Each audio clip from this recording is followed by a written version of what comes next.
بسم الله الرحمن الرحيم. ياسين والقرآن الحكيم إنك لمن المرسلين على صراط مستقيم تنزيل العزيز الرحيم لتنذر قوما ما أنذر آباؤهم فهم غافلون لقد حق القول على أكثرهم فهم لا يؤمنون إنا جعلنا في أعناقهم أغلالا فهي إلى الأذقان فهم مقمحون وجعلنا من بين أيديهم سدا ومن خلفهم سدا فأغشيناهم فهم لا يبصرون وسواء عليهم أأنذرتهم أم لم تنذرهم لا يؤمنون إنما تنذر من اتبع الذكر وخشي الرحمن بالغيب فبشره بمغفرة وأجر كريم إنا نحن نحيي الموتى ونكتب ما قدموا وآثارهم وكل شيء أحصيناه في إمام مبين واضرب لهم مثلا أصحاب القرية إذ جاءها المرسلون إذ أرسلنا إليهم 2 فكذبوهما فعززنا بثالث فقالوا إنا إليكم مرسلون قالوا ما أنتم إلا بشر مثلنا وما أنزل الرحمن من شيء إن أنتم إلا تكذبون قالوا ربنا يعلم إنا إليكم لمرسلون وما علينا إلا البلاغ المبين قالوا إنا تطيرنا بكم لئن لم تنتهوا لنرجمنكم وليمسنكم منا عذاب أليم قالوا طائركم معكم أئن ذكرتم بل أنتم قوم مسرفون وجاء من أقصى المدينة رجل يسعى قال يا قوم اتبعوا المرسلين اتبعوا من لا يسألكم أجرا وهم مهتدون وما لي لا أعبد الذي فطرني وإليه ترجعون أأتخذ من دونه آلهة إن يردني الرحمن بضر لا تغن عني شفاعتهم شيئا ولا ينقذون إني إذا لفي ضلال مبين إني آمنت بربكم فاسمعون قيل ادخل الجنة قال يا ليت قومي يعلمون بما غفر لي ربي وجعلني من المكرمين وما أنزلنا على قومه من بعده من جند من السماء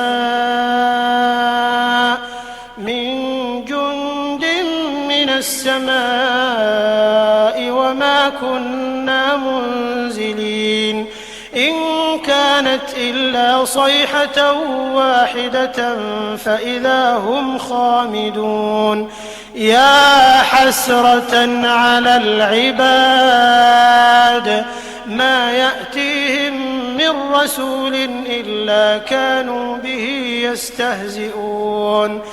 ألم يروا كم أهلكنا قبلهم من القرون أنهم إليهم لا يرجعون وإن كل لما جميع لدينا محضرون وآية لهم الأرض الميتة أحييناها وأخرجنا منها حبا فمنه يأكلون وجعلنا فيها جنات من نخيل وأعناب وفجرنا فيها من العيون ليأكلوا من ثمره وما عملته أيديهم أفلا يشكرون سبحان الذي خلق الأزواج كلها مما تنبت الأرض ومن أنفسهم ومما لا يعلمون وآية لهم الليل نسلخ منه النهار فإذا هم مظلمون والشمس تجري لمستقر لها ذلك تقدير العزيز العليم والقمر قدرناه منازل حتى عاد كالعرجون القديم لا الشمس ينبغي لها أن تدرك القمر ولا الليل سابق النهار وكل في فلك يسبحون وآية لهم أنا حملنا ذريتهم في الفلك المشحون وخلقنا لهم من مثله ما يركبون وإن نشأ نغرقهم فلا صريخ لهم ولا هم ينقذون إلا رحمة منا ومتاعا إلى حين وإذا قيل لهم اتقوا ما بين أيديكم وما خلفكم لعلكم ترحمون وما تأتيهم من آية من آيات ربهم إلا كانوا عنها معرضين وإذا قيل لهم أنفقوا مما رزقكم الله قال الذين كفروا للذين آمنوا أنطعم من لو يشاء الله أطعمه إن أنتم إلا في ضلال مبين ويقولون متى هذا الوعد إن كنتم صادقين ما ينظرون إلا صيحة واحدة تأخذهم وهم يخصمون فلا يستطيعون توصية ولا إلى أهلهم يرجعون ونفخ في الصور فإذا هم من الأجداث إلى ربهم ينسلون قالوا يا ويلنا من بعثنا من مرقدنا هذا ما وعد الرحمن وصدق المرسلون إن كانت إلا صيحة واحدة فإذا هم جميع لدينا محضرون فاليوم لا تظلم نفس شيئا ولا تجزون إلا ما كنتم تعملون إن أصحاب الجنة اليوم في شغل فاكهون هم وأزواجهم في ظلال على الأرائك متكئون لهم فيها فاكهة ولهم ما يدعون سلام قولا من رب رحيم وامتازوا اليوم أيها المجرمون ألم أعهد إليكم يا بني آدم ألا تعبدوا الشيطان إنه لكم عدو مبين وأن اعبدوني هذا صراط مستقيم ولقد أضل منكم جبلا كثيرا أفلم تكونوا تعقلون هذه جهنم التي كنتم توعدون اصلوها اليوم بما كنتم تكفرون اليوم نختم على أفواههم وتكلمنا أيديهم وتشهد أرجلهم بما كانوا يكسبون ولو نشاء لطمسنا على أعينهم فاستبقوا الصراط فأنى يبصرون ولو نشاء لمسخناهم على مكانتهم فما استطاعوا مضيا ولا يرجعون ومن نعمره ننكسه في الخلق أفلا يعقلون وما علمناه الشعر وما ينبغي له إن هو إلا ذكر وقرآن مبين لينذر من كان حيا ويحق القول على الكافرين أولم يروا أنا خلقنا لهم مما عملت أيدينا أنعاما فهم لها مالكون وذللناها لهم فمنها ركوبهم ومنها يأكلون ولهم فيها منافع ومشارب أفلا يشكرون واتخذوا من دون الله آلهة لعلهم ينصرون لا يستطيعون نصرهم وهم لهم جند محضرون فلا يحزنك قولهم إنا نعلم ما يسرون وما يعلنون أولم ير الإنسان أنا خلقناه من نطفة فإذا هو خصيم مبين وضرب لنا مثلا ونسي خلقه قال من يحيي العظام وهي رميم قل يحييها الذي أنشأها أول مرة وهو بكل خلق عليم الذي جعل لكم من الشجر الأخضر نارا فإذا أنتم منه توقدون أوليس الذي خلق السماوات والأرض بقادر على أن يخلق مثلهم بلى وهو الخلاق العليم إنما أمره إذا أراد شيئا أن يقول له كن فيكون فسبحان الذي بيده ملكوت كل شيء وإليه ترجعون بسم الله الرحمن الرحيم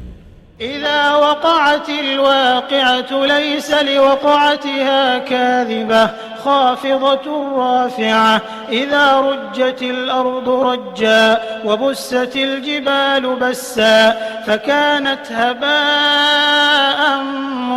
منبثا وكنتم أزواجا ثلاثة فأصحاب الميمنة ما أصحاب الميمنة وأصحاب المشأمة ما أصحاب المشأمة والسابقون السابقون أولئك المقربون في جنات النعيم ثلة من الأولين وقليل من الآخرين على سرر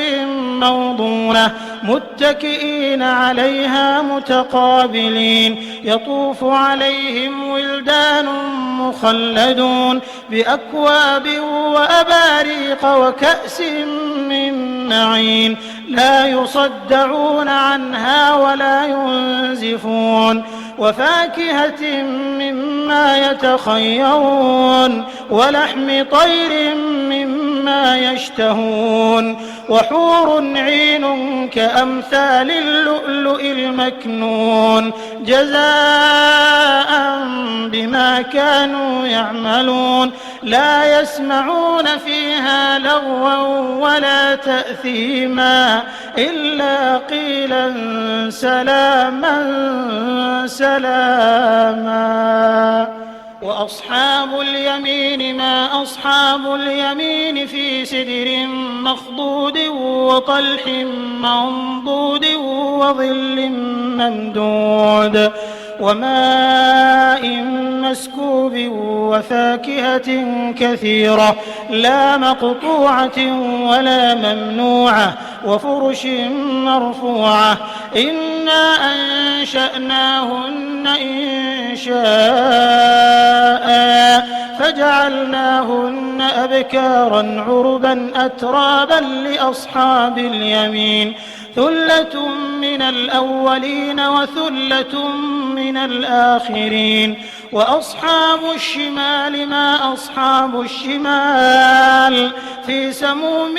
وحميم وظل من يحموم لا بارد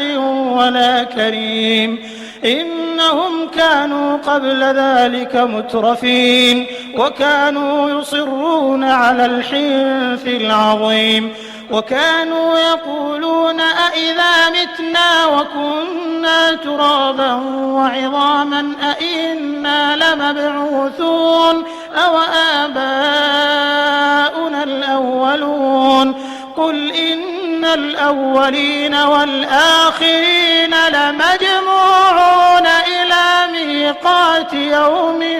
معلوم ثم إنكم أيها الضالون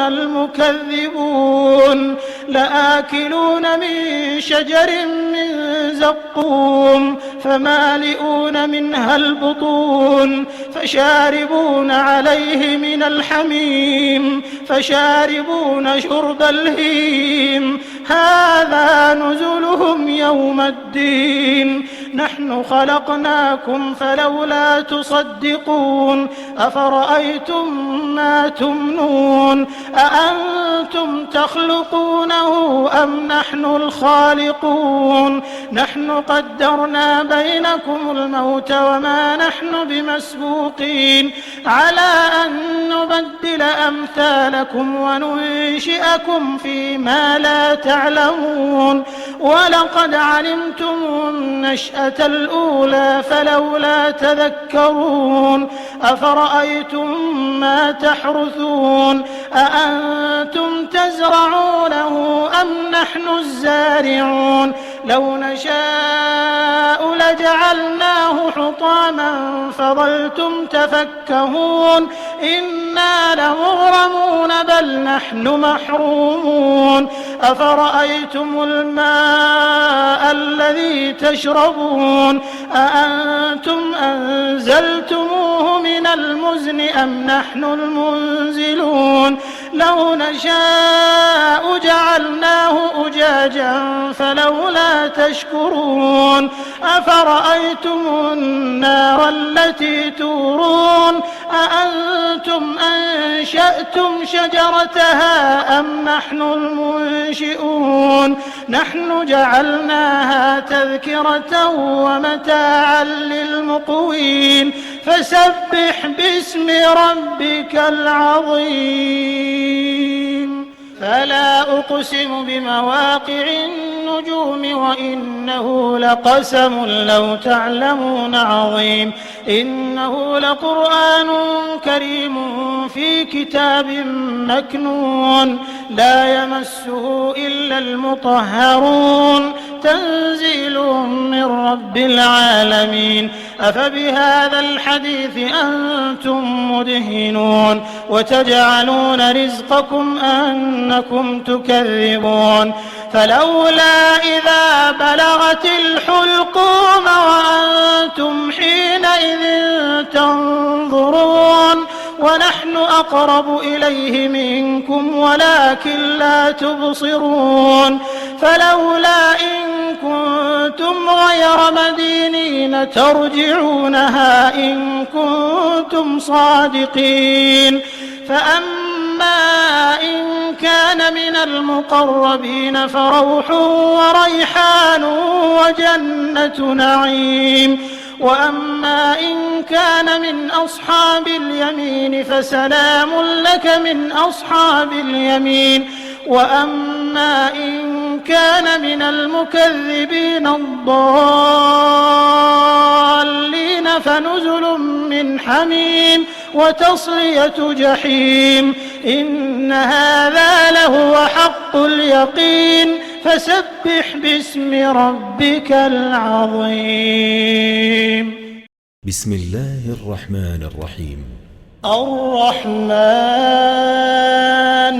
علم القرآن خلق الإنسان علمه البيان الشمس والقمر بحسبان والنجم والشجر يسجدان والسماء رفعها ووضع الميزان ألا تطغوا في الميزان وأقيموا الوزن بالقسط ولا تخسروا الميزان والأرض وضعها للأنام فيها فاكهة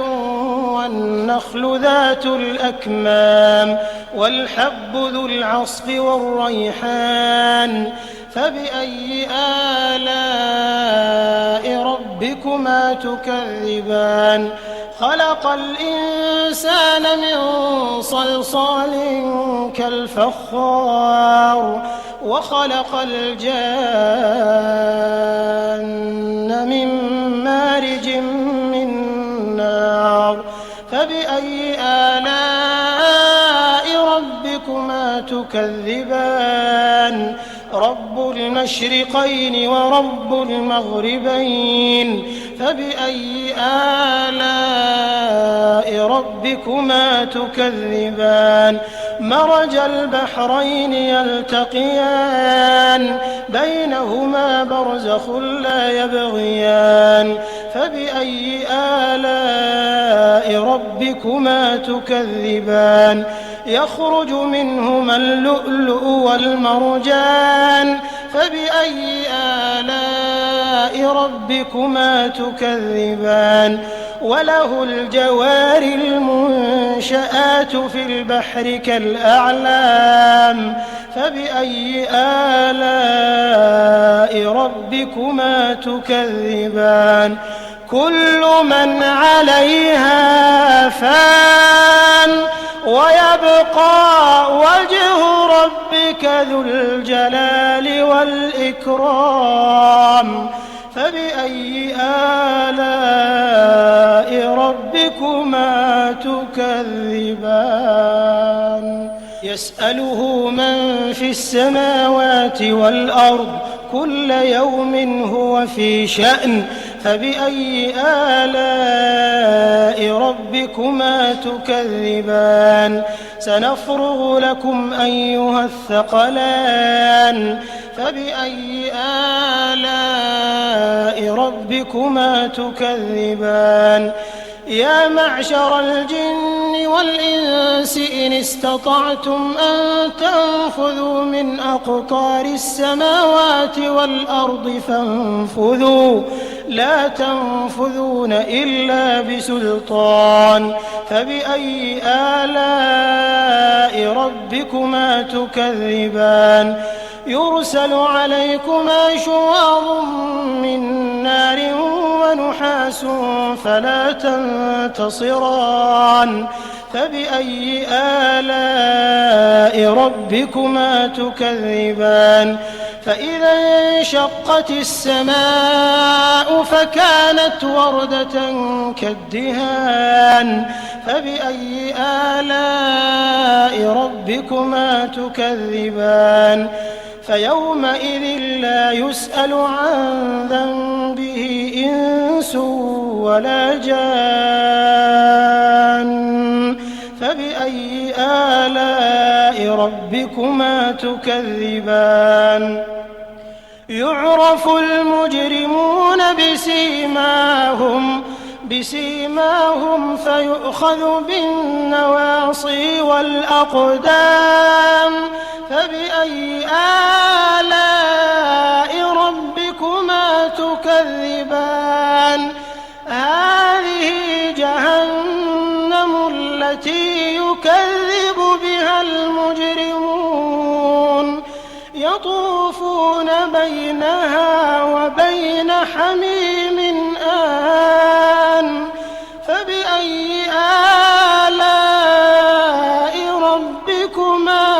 تكذبان ولمن خاف مقام ربه جنتان فبأي آلاء ربكما تكذبان ذواتا أفنان فبأي آلاء ربكما تكذبان فيهما عينان تجريان فبأي آلاء ربكما تكذبان فيهما من كل فاكهة زوجان فبأي آلاء ربكما تكذبان متكئين على فرش بطائنها من استبرق وجنى الجنتين دان فبأي آلاء ربكما تكذبان فيهن قاصرات الطرف لم يطمثهن إنس قبلهم ولا جان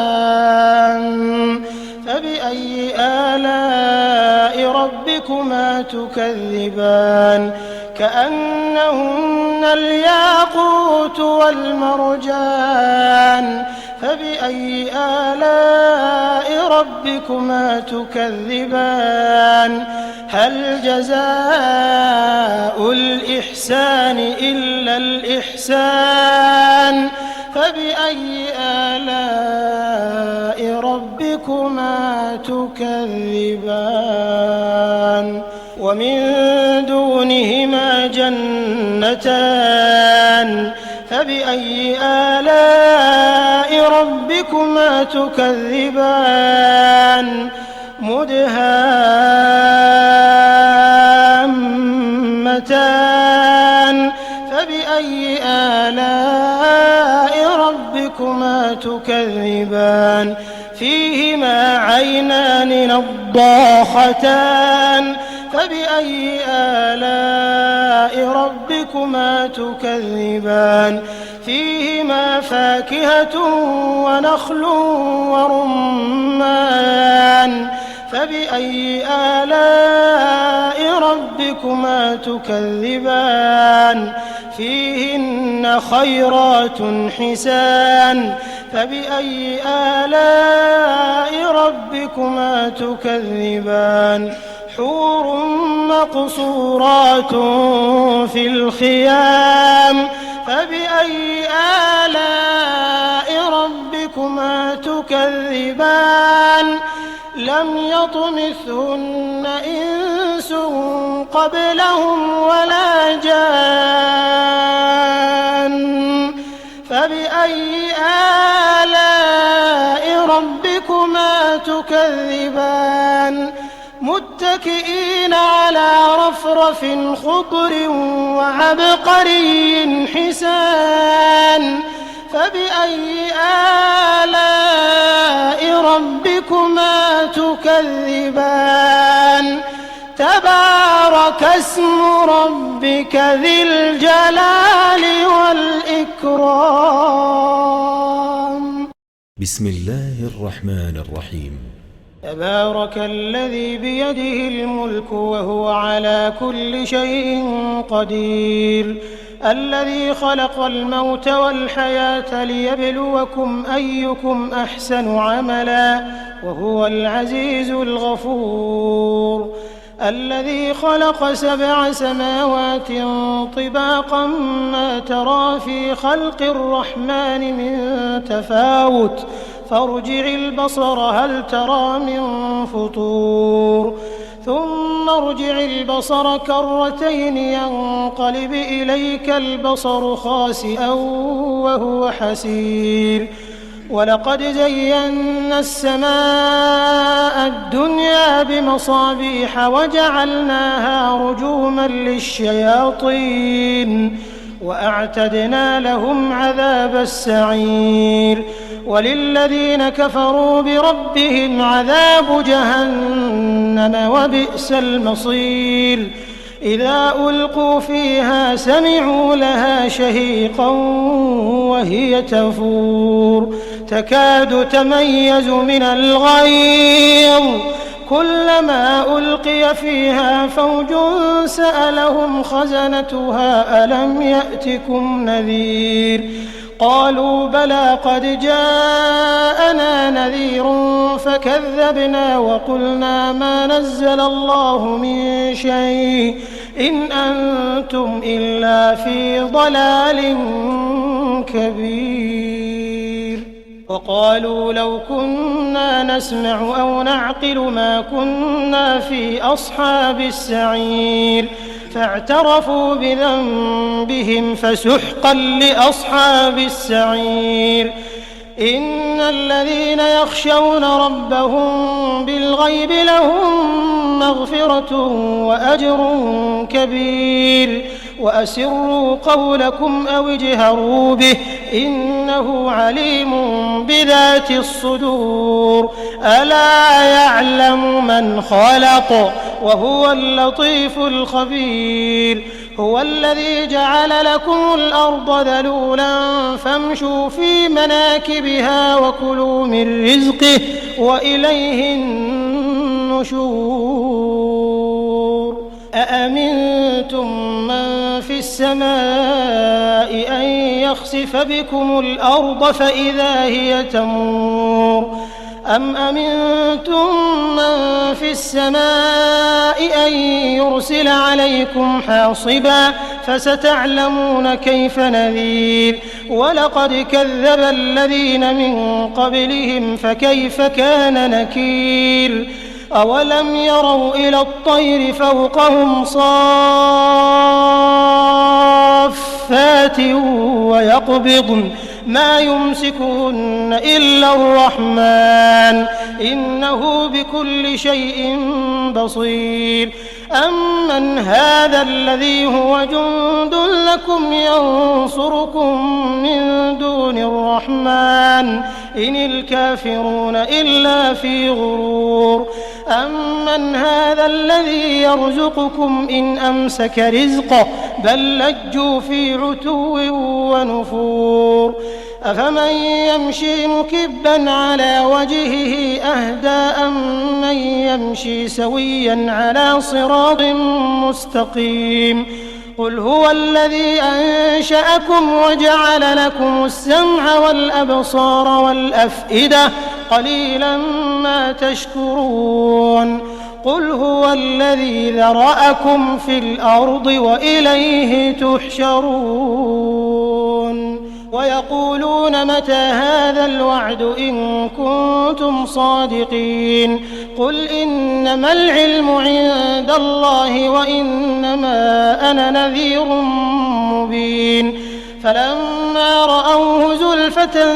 سيئت وجوه الذين كفروا وقيل هذا الذي كنتم به تدعون قل أرأيتم إن أهلكني الله ومن معي أو